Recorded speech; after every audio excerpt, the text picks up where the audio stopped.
kami sa Panadero Restaurant. Order kami ng mami at saka mang inasal.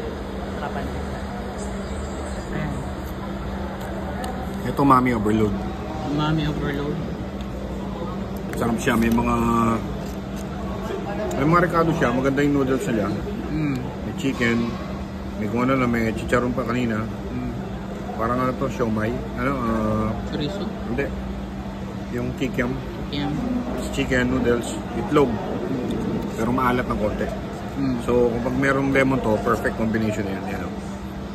Tapos ito. Ito naman,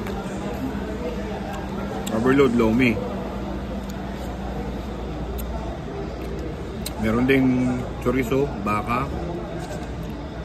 gulay, noodles. Ayan. Hindi gano'ng malapot yung sabaw. Ito, nahanap ko yung malapot na lomi. Medyo may konting alat din. Pero okay na din. Malasa. Nasa 12 reals, 12 reals. Ito, chicken inasal. Sabi manok, tender. Yung sauce, masarap din. Marami yung kanina servings. Nakukulangan ako sa sauce.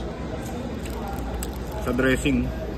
Parang meron pa dapat sila ilagay dito. Atsara, yan. Sana matamis to. Yung pickle na matamis. Yan, tsaka kamatis. Sauce, okay na. Meron siyang chili sauce. Meron kayo yung manok kasi kailangan magkamay. Dapat nakaplato, no? Dapat nakaplato. Yun lang. Pero, siyempre, since ano to, food ko to, take out lahat.